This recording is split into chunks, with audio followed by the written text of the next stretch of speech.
दया परम आराध्या जगत जननी श्री श्री परमांग शिक्षण प्रणाम परम पूज्य श्री बरदान शिक्षण प्रणाम परम पूज्य श्री राधान शिक्षण प्रणाम परम पूज्य श्री आचार्य शिक्षण प्रणाम। आज दिव्य सत्संगर पूज्य पुरोधा सम्माननीय भाईना पूज्य सहप्रतिनिधि प्रताप भाई समस्त सम्माननीय कर्मीवृंद बरण्य गुरु भाई माने बरण्य माँ मैंने साधु सज्जन मंडली स्नेहर पिला माने सर्वोपरि परिवेशर प्रति प्रत्येक मु मोर हृदय आंतरिक रा प्रीति जयगुरु एवं मोर जथामान्य निवेदन करुच्ची। विधेय आत्मा जहाँकर उद्देश्य आज सत्संग स्वर्गत गिरिधारी बेहरा से विधेय आत्मा उद्देश्य मोर श्रद्धा सम्मान अर्पण कर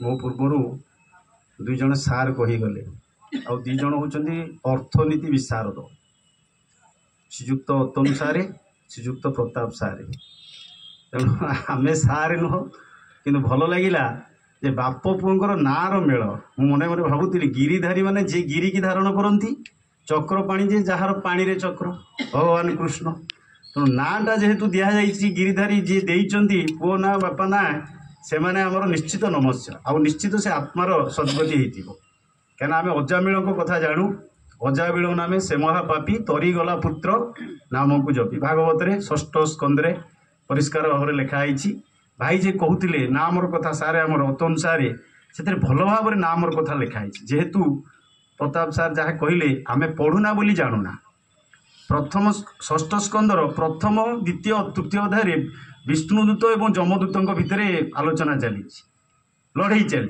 से भितर जमदूत मान विष्णुदूत माने नामर महिमा कहते बहुत गुरुत्वपूर्ण ठाकुर धरला आम जानिलु किंतु ये नामर यहाँ पढ़ा दरकार न पढ़ले आम जापर मु भी सत्संग समय कम टाइम आमको बाध्य करे यहीटा गोटे कथा। द्वितीय कथा है ठाकुर को धरला आम श्राद्ध विषय कौन जानी किभली भाव में श्राद्ध दि जाए तथाकथित भाव में कौन करने को जाए यहाँ नुआ आलोचना करा जाऊ मो साथ प्रमोद भाई आसछंती पिपिली मुझे बाटर कहूली गोटे कथा जे आमे सबू सत्संग जाऊँ किंतु मोर जीवंत बापा माँ केते दूर श्रद्धा अच्छी गोटे बाणी आपन जानी ये गला मास उज्जैन में बाहर था अकृतज्ञ जे अशिष्ट जे आत्मभरी जे जन अकृतज्ञ अशिष्ट आत्मभरी जे जन अधपाते तार जीवन तार अधपाते तार गति विध्वस्ती रे काटे जीवन आज मनीष अकृतज्ञ क्या पाखे ईश्वर दुनियार जे सृष्टिकर्ता से जड़े गॉड इज ऑलमाइट एकमेव द्वितीय शरण नवास्य मन्यद्य ब्रह्मण ब्रह्मैक द्वितीय पाखे मनीष अकृतज्ञ हो मनीष जापारूनी तापर अकृतज्ञ निजर जन्मदाता जन्मदात्री पाखे श्राद्ध कथा बहुत तार पछरे कर अकृतज्ञ दूर करने ठाकुर आशिष्ट भाव टाक दूर करने ठाकुर गुरुग्रहण भाई जे कहते एवं आत्मभरिता ये तीनटा रहिले आम मैंने जमीती रहा ना आम अधपतन श्राद्ध न दवा आम जानू समस्ते जानती पितृपुरुष को श्राद्ध दवा पितृपुरुष श्राद्ध तर्पण कथा ठाकुर कहते बहुत बाणी अच्छी प्रेत लोकरे नंदना दिए मुझे कथा कहूनी श्राद्ध केमी ठाकुर दौले से विषय आम आलोचना करवा ठाकुर समझ जानती छोट मानक श्राद्ध दि जाए आम ठाकुर धरल जानी निजर कन्या सांत्वना देवी आगुरी जाइए अत्यंत भक्त प्रवर अनंत महाराज तापर किष्टदा निजर मझिया भाई बहु जे खेपुदा सहधर्मिणी बापा माँ को श्राद्ध देला बेले सबुदिन खाइला बेले दि जाए यहाँ ठाकुर को धरला आम जाणु आम भाविलु खाली आम बापा माँ को आम दबा ता किंतु नुहे जो मानक श्रद्धा करुथी भल पाऊथी जदि से विगत हो जाती मोर खाଇବା समय दबा उचित यहाँ ठाकुर कहते ठाकुर आलोचना प्रसंग आलोचना कर भाई मान साथी केते बड़ गुरुत्वपूर्ण कथा निश्चित भाव में ब्राह्मण मैंने तर्पण करती तृप्ति तर्पण खाली श्राद्ध नुहे आम मानकर पूर्वपुरुष शास्त्र भारत वर्ष मुनि ऋषि शासित भारत वर्ष ओम बांधवा जे पूर्व जन्मनि बांधवा ते तृप्ति मखिला जानतु जे त्वयंकांक्षित जे जल चाहूँगी ओम बांधवा जे मोर बंधु जे अबांधवा बंधु मान नुहति मुझे बांधवा अबांधवा जे पूर्व जन्मनी बांधवा जे पूर्व जन्म बंधु बांधव थे ते तृप्ति मो खिला जातु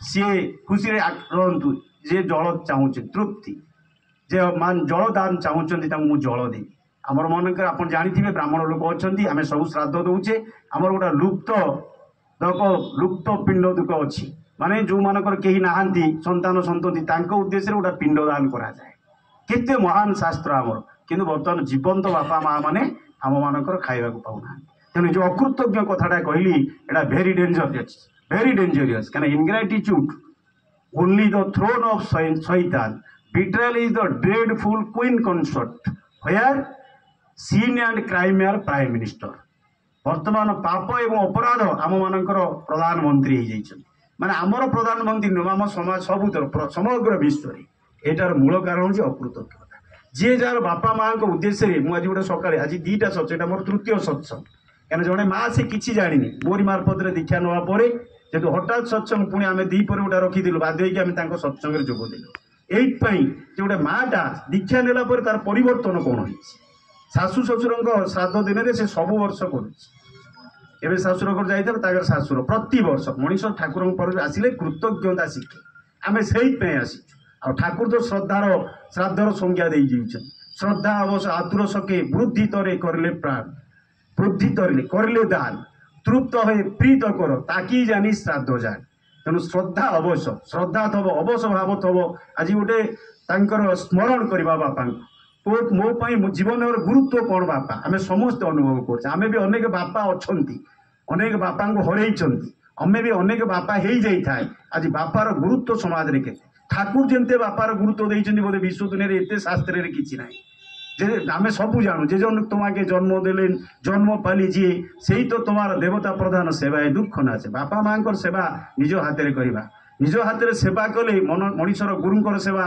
बापा माँ सेवा कले मनीषर अहंकार पतला हुए मनीष निरभिमानी हुए जो मैंने अहंकारी मनीष आज समाज में अच्छा से गुरुंर सेवा हाथ में करना गुरुंर काम करना बापा माँ सेवा करना आज मनीष दुईटा जगह बहु भाव में बहुत पुओ अच्छा आम योग्य हो मानव को संख्या बढ़ी कि मानविकता संख्या ह्रास पाई मो बापा कर्तव्य कौन मुझे जानी पिताई जानी स्वर्ग तुम्हार सता ध्रुति पिताई जे सब तपेर बुढ़ा पिता सार्थकता तार माझे बाप पुओ बस कहे दी भाई गोपुर आम तो बहुत बार जाचु जानते दी भाई भाया मुंडे भिड़की चषमा एका आप जापर बाप पुओ समतान संतान ठाकुर को धरिकी भितर से क्रिया कर सृष्टि करटा हूँ समतान संतान सब आपण मैंने मुझे भी बापा माँ से स्वीकृति नथिले पुण्य नथिले स्वीकृति न मिलले आम कहीं आसीपार न था एत पुण्यवान आम बापा माँ को जो श्राद्ध से बड़ कथा नुहे श्राद्ध दवा केमी आमर श्रद्धा आसो आनती श्रद्धा पूर्व पुरुषे थाकले तुम्हारे विद्यमान सेथा जेमन करा उचित करिबे हए तुमको श्रद्धावान पूर्वपुरुषों प्रति श्रद्धावान खाली बापा माँ नुह जिते जिते पूर्वपुरुष अच्छा प्रति श्रद्धा रहा दरकार ठाकुर कहले पितृमातृ कूले कूल पांजी राखिस निछक पितृ कूले चारे चलीस ताई हुए तोर कूल दीपक पितृमातृ कूलर आम कूल पंजी रखा जोटा आम जेनोलोजी सार मैंने आप ज्ञानी गुणी पंडित अच्छा आम वंशावली आम घरे आम वंशावली ना ये जातक आगे रखा होता ठाकुर कहले माने शुणवे कि कथा रखिए कि तुम्हार माने मे पुरुषर कूल पंजी राखिए कि शुणवे कि कथा रखिए शुणव कि मो कथा रखिबू कि तुम घर कूल पंजी रखिबू ए बाणी कहले पितृमातृ कूलर कूल पंजी राखिस निछक माने पितृमातृ कूलर कूल पंजी यहीटा हूँ तुम कूल दीपक केते बड़ कथा ठाकुर कहते चिंता कर आम घरे ना 4-5 वर्ष ये कोर्ट कचेरी हेले आम जे सिविल केस करूँ आम मानक से कूल पंजी खोजू ये जो जेनोलोजी ये ता बापा कली कर श्राद्ध बेले आमर मन पड़ेगा कूल पंजीटा निहाती रखे बेसी पैसा भी खर्च नुहे निजर वंशावली मातृकूलर भी रखा ठाकुर कहते श्राद्ध केमिति करा जाए ठाकुर से कथा कहते आम शास्त्र भी कहे जो दिन जार श्राद्ध से मोटे आदौ क्रोध प्रकाश कर तार श्लोक अच्छी भाईना मैंने पढ़ती पान खाइबनी श्राद्ध दिन जिते पानुआ हो बापा माँ श्राद्ध पान बंद कर नई पारि हेनी ये छोटिया छोटिया कथा आमको मानवा पड़ो आमे सबुदिन भाग्यवान गर्वर सह कहवा जे आमे सबुदिन श्राद्ध करूँ ଆପଣ କହିବେ କେମିତି? ଆପଣ ମାନେ ଜାଣିଛନ୍ତି ଏ ଇଷ୍ଟବୃତ୍ତିରେ ମଣିଷ 5ଟା ମହାଯଜ୍ଞର ଫଳ ପାଏ, ସେଥିରେ ଗୋଟା ପିତୃଯଜ୍ଞ ଅଛି। ତେଣୁ ଯିଏ କରୁଛି ଯେ ଯେମିତି ଅଛି ଦେବଯଜ୍ଞ, ଋଷି ଯଜ୍ଞ, ପିତୃଯଜ୍ଞ, ପିତୃଯଜ୍ଞରେ ମଣିଷ ପୂର୍ବପୁରୁଷମାନଙ୍କ ଉଦ୍ଦେଶ୍ୟରେ ସବୁଦିନ ସେ ନିବେଦନ କରୁଛି। ଆଉ ଠାକୁର କହିଲେ ଇଷ୍ଟ ନିବେଦନ করে আগে পিতৃপুরুষের শ্রাদ্ধ তর্পণ শ্রদ্ধা ভরে করতে ভুলিস না কখন। মানে ସବୁଦିନ ଆଗ ଇଷ୍ଟଙ୍କୁ ନିବେଦନ କରିବୁ, ଯୋଉ କଥା ସାର୍ କହୁଥିଲେ ଭୋରୁ ଉଠିକିରି। ଏବଂ ତାପରେ କ'ଣ ପିତୃପୁରୁଷରେ ଶ୍ରାଦ୍ଧ ମାନେ ତାର କ'ଣ ବାପାଙ୍କୁ ପ୍ରଣାମ କରିବା, ଏଇଟା ହେଉଛି ଶ୍ରଦ୍ଧାରୁ ଶ୍ରାଦ୍ଧ। ସମୟ ଜାଣନ୍ତି ଶ୍ରାଦ୍ଧ 5 ପ୍ରକାର ନିତ୍ୟ ନୈମିତିକ କାମ୍ୟଂ ବୃଦ୍ଧି ଶ୍ରାଦ୍ଧ ତଥା ପରଂ ପାର୍ବଣ ବିଜୟଂ ଶ୍ରାଦ୍ଧ ପଞ୍ଚବିଧ ବୁଦ୍ଧି। ଶ୍ରାଦ୍ଧଟା ହେଉଛି 5 ପ୍ରକାର। ତେଣୁ ଏ 5 ପ୍ରକାର ଭିତରେ ଆମେ ସବୁଦିନ ନିତ୍ୟ ନୈମିତିକ ଶ୍ରାଦ୍ଧ ଦେଉଛୁ, ଆଉ କରିବା ଉଚିତ। ଆମ ପୂର୍ବପୁରୁଷମାନେ କରୁଥିଲେ। ବ୍ରାହ୍ମଣମାନଙ୍କ ଘରେ ଏବେ ମଧ୍ୟ ଆମେ କେବଳ ତର୍ପଣ ବି କରାଯାଏ। ତାର ଯାହା ହଉ ସବୁଦିନ ତୁ ଶ୍ରାଦ୍ଧ କରିବୁ। କେମିତି? ଶ୍ରଦ୍ଧା ଭରେ। ଶ୍ରଦ୍ଧା ନହେଲେ ଶ୍ରାଦ୍ଧ ହୁଏ ନା। ଶ୍ରଦ୍ଧା କେମିତି ହବ? ତାର ନିଜର ଚାଲିଚଳନ ଚିନ୍ତା ତାର ପ୍ରକଟ କରିବ। କାହାର ବାପା ମାଙ୍କ ପ୍ରତି ଅଛି କି ଭାବିବେନି। ଆମ ଭାଇ ଭାଇ ଭିତରେ ପଡ଼େ ନା, ଭଉଣୀ ଭଉଣୀ ଭିତରେ ପଡ଼େ ନା, ମାନେ ମୋ ବାପା ମାଙ୍କୁ ମୁଁ ଶ୍ରଦ୍ଧା କରେ ନା, ଯୋଉ କଥା ସାର୍ କହୁଥିଲେ। ପ୍ରତାପ ଭାଇ ସେଇ କଥା କହିଛନ୍ତି। କଥାଟା ହେଉଛି ମୋର ବାପା ଯୋଉ ଯାହାଠୁ ମୁଁ ସୃଷ୍ଟି ହେଇଛି, ଯୋଉ ବାପା ମା ଭର ଦୁନିଆକୁ ଆଣିଛନ୍ତି, ପିତା ଯେ ବହି ଆଣିଲେ ତୋର ଅସ୍ତିତ୍ୱର ଜୀବନ ଧାରା, ମା ଯେ ମୂର୍ତ୍ତି ଦେଲା ସଦାହରା ଜୀବନ ଧାରା, ଏ ମହାନ ଜୀବନକୁ ଯୋଉ ଆଣିଛନ୍ତି, ସିଏ ଯାହାକୁ ସୃଷ୍ଟି କରି ତାଙ୍କ ଭିତରେ ଏତେ ଅମାନିଆ କ'ଣ ହବା ଦରକାର? ଖାଲି ମୋ ଭାଇ ଜଣେ କ'ଣ ମଦ୍ୟପ? ଦୁନିଆ ମଦ୍ୟପ ଅଛନ୍ତି। ମୋ ଭାଇ କ'ଣ ଖାଲି ଟାଉଟର? ବହୁତ ଲୋକ ଟାଉଟର। ଆଜି ସକାଳେ ଗୋଟେ ସତ୍ସଙ୍ଗ ଏଇ କଥାଟା କହୁଥିଲି। କଥାଟା ହେଲା କି ଏଇ ଗୋଟେ ଭାଇରାଲ ହେଇଛି ଗୋଟେ ଭିଡ଼ିଓଟା। ମୁଁ 20 ଲକ୍ଷ ଏମିତି ବ୍ୟାଙ୍କରେ ମୋଠୁ ଠକିକି ଲୋକ ନେଇଯାଉଛନ୍ତି, କିନ୍ତୁ ମୋ ଭାଇ ଯଦି ଟଙ୍କା 10-15 ହଜାର 20 ହଜାର ଜମି ନେଇଗଲା କି ଭଉଣୀ ନେଇଗଲା, ବ୍ୟସ୍ତ ହେବି କାହିଁକି? ଡାକ୍ତରଖାନାରେ 10-20 ଲକ୍ଷ ହାରି ଦେଉଛି, ପୁଣି ବିଭିନ୍ନ ଜାଗାରେ ହାରି ଦେଉଛି। କେତେ ଗୋଟେ ମାଇଣ୍ଡ ସେଟ୍ କରି ସେ ପିଲାଟା କହୁଛି, ଏଇଟା ଆମେ ସମୟ ଜାଣିବା କେତେ ଭାବରେ ଟିକେ ସକାଶୁ ଝଗଡ଼ା ହେଇଯାଉଛି। ତେଣୁ ଏଇ କଥା ଗୁଡ଼ାକ ଠାକୁର କହିଛନ୍ତି। ତେଣୁ ଇଷ୍ଟ ନିବେଦନ କର ଆଗେ ପିତୃପୁରୁଷରେ ଶ୍ରାଦ୍ଧ ତର୍ପଣ ଶ୍ରଦ୍ଧା ଭରେ ଆମେ ତାକୁ କରିବା। ଭୁଲିସ୍ ନା କଖନ, କେବେ ବି ଭୁଲିବନି ଜୀବନରେ, ସବୁଦିନ କରିବା। এইটা ভুলে দৈনন্দিন নিবেদন যদি ন করিস, যদি ସବୁଦିନ ତୁ ଏଇଟା ନ କରିଛୁ, ଶ୍ରାଦ୍ଧ ତର୍ପଣର ସମୟ ହେଲେ, ଯେମିତି ଆଜି ଗିରିଧାରୀ ଭାଇଙ୍କର ହେଇଛି, ତାଙ୍କ ପୁଅ ଦେଉଛନ୍ତି ଶ୍ରାଦ୍ଧ ହେଲେ, ସେତେବେଳେ କ'ଣ ପ୍ରାଣ ଭରେ ଆବେଗରେ ତାଙ୍କୁ ସ୍ମରଣ ଚକି ଦେଖେ, ତାଙ୍କୁ ସ୍ମରଣ ଚକ୍ରରେ ମନେ ପକେଇ, ବାପାଙ୍କୁ ମନେ ପକେଇବା, ତାଙ୍କ କାମକୁ ମନେ ପକେଇବା, ତାଙ୍କୁ ଆମ ପ୍ରତି ଯେଉଁ ଦାୟିତ୍ୱ କର୍ତ୍ତବ୍ୟ ସମ୍ପାଦନ କରୁଛନ୍ତି ସବୁବେଳେ ମନେ ପକେଇବା। ଠାକୁର କହିଛନ୍ତି ଯେତେବେଳେ ବାପା ମାଆଙ୍କ ମୁହଁ ମନେ ପଡ଼ିବ, ଯେମିତି ଗୁରୁଙ୍କର ମୁହଁ ମନେ ପଡ଼େ। ଯେତେବେଳେ ଗୁରୁଙ୍କର ମୁହଁକୁ ଦେଖିବା, ସେତେବେଳେ ବାପା ମାଆଙ୍କ ମୁହଁ ଦେଖିବା ଦରକାର। ଯେଉଁମାନେ ଇଷ୍ଟପ୍ରାଣ ସେମାନେ ପିତୃମାତୃଭକ୍ତ, ଯେଉଁମାନେ ପିତୃମାତୃଭକ୍ତ ସେମାନେ ସ୍ୱତଃ ଭାବରେ ଠାକୁରଙ୍କୁ ଆସିବେ, ଏଥିରେ ନୋ ଡାଉଟ୍। ଦ୍ୱିତୀୟ ତୃତୀୟ କଥା ହେଲା, ଯାହା ଯଦି ତୁ ନ ପାରିଛୁ, ଯଦି ତା ନ କରିପାରିବୁ, 2 ହାତ ହୃଦୟରେ 2ଟା ହାତକୁ ଉପରେ ରଖିବୁ। କ'ଣ କରିବୁ ଉପରେ ରଖିକି? ନା ପ୍ରାଣ ଢାଲା ଆବେଗ ନିଏ, ତାଙ୍କୁ ହୃଦୟ ମାନେ ପୁଣି ତାଙ୍କୁ ସ୍ମରଣ ଚକ୍ରରେ ଦେଖିବୁ। ସେଟାର ହୃଦୟ ଦ୍ୱାର ଖୋଲା, ଏଟା ଆଖିରେ ମଣିଷ ତାଙ୍କୁ ଦେଖିବେ। ଆବେଗ ଦୀପ୍ତ ଅନୁନଏ ମାନସ ମୁଗ୍ଧ ଶ୍ରୋତଳ ପ୍ରାଣୀ, ଆବେଗ ଦୀପ୍ତ ଅନୁନଏ ମାନସ ମୁଗ୍ଧ ଶ୍ରୋତଳ ପ୍ରାଣୀ। କ'ଣ କରିବୁ ତାଙ୍କୁ? ନା ହୃଦୟ ଉଦ୍ଦେଶ୍ୟ, ତା ଦେହରେ ହୃଦୟ କଥାଟି କରିସ୍ ନିବେଦନ ଅତୁଟ ଟାଣେ। ହୃଦୟର କଥା ବାପା ମାଆଙ୍କୁ କହିବୁ, ସେ ଜୀବନ୍ତ, ସେ ଜାଗ୍ରତ।